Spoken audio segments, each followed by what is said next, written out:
যিবিলাক 6 শিডিউল এৰিয়াৰ বিধায়ক আছে তেওঁলোকৰ কাৰণে বিষয়টো গুৰুত্বপূৰ্ণ।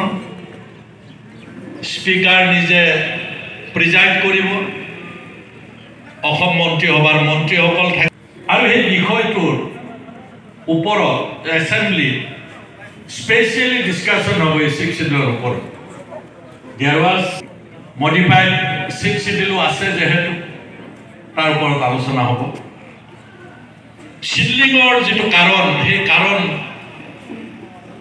কনষ্টিটিউশ্যন এমেণ্ডমেণ্ট হোৱাৰ পৰা, ভাৰতবৰ্ষ স্বাধীন হোৱাৰ পৰা, ভাৰতবৰ্ষৰ স্বাধীন হোৱাৰ আগৰ পৰা বিশেষ মৰ্যাদা দি অহা জনগোষ্ঠী সম্পৰ্কে নিশ্চয় অহাকালি আলোচনা হ'ব।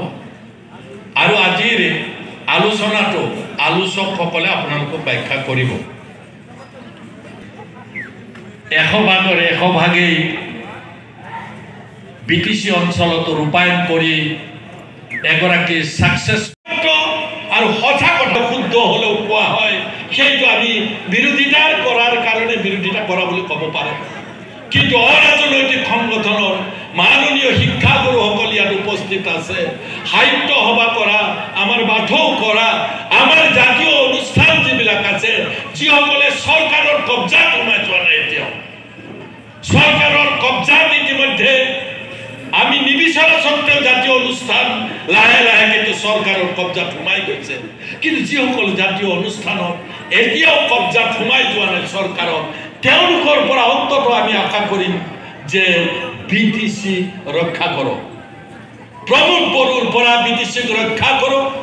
BTC আপোনালোকে পোৱা ক্ষমতা ৰক্ষা কৰক।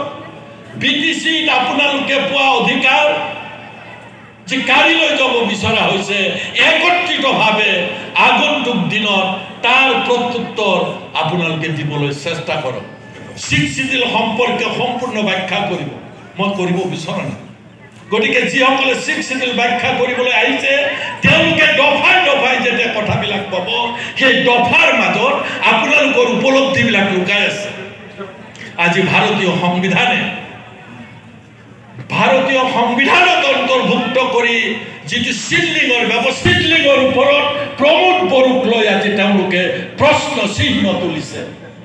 তেওঁলোকে দিল্লীলৈ গৈ এটা কয়, দিল্লীৰ পৰা আহি নিজৰ দলৰ মাজত আন এটা কয়, আৰু নিজৰ দলৰ মাজত কৈ ৰাইজৰ মাজত তেওঁলোকে আন এটা কথা কৈ পেলাই বিভ্ৰান্ত কৰিব খুজিছে BTCখনক। এই সত্যটো উপলব্ধি কৰি আমি আপোনালোকৰ ৰাইজৰ ওচৰলৈ আমাৰ দলে যোৱা উচিত হ'ব। আজি ইয়াত যিমান আমাৰ ইয়াত উপস্থিত আছে আটাইবিলাক কোনোবা নহয় কোনোবা পৰ্যায়ৰ আপোনালোকে আমাৰ দলৰ নেতা। আপোনালোকে নিজৰ যি অধিকাৰ আৰু ক্ষমতা আছে ৰাজনৈতিক দলটোৰ, যিসকলে আমাৰ দলটো কৰিছে, তেওঁলোকে আপোনালোকৰ সন্মুখত যিখিনি নেতৃত্ব দিব আপোনালোকে তেওঁলোকক আজি উপলব্ধিখিনি আপোনালোকে কোৱা প্ৰয়োজন আছে। মই দীঘলীয়া কৰিব খোজা নাই, সভাপতি ডাঙৰীয়াই ছুটি কৰিব লাগে বুলি কৈছে। তাৰ পিছতো সদৌ শেষত মই এটা কথা আপোনালোকক ক'ব বিচাৰিছোঁ যে আগন্তুক দিনত আমি ৰাজনৈতিক দল, আমি ক্লাব নহয়, সংঘ নহয়, আমি ইলেকশ্যন খেলিমেই। আৰু আমি ইলেকশ্যন খেলাৰ সময়ত আমাৰ লক্ষ্যৰ উদ্দেশ্য বাৰে বাৰে হাগ্ৰামা মহিলাৰীয়ে কৈছে, জাতি ধৰ্ম বৰ্ণ গোষ্ঠী সকলোকে একেলগে লৈ আমি আগবঢ়াৰ কথা কৈ আছে।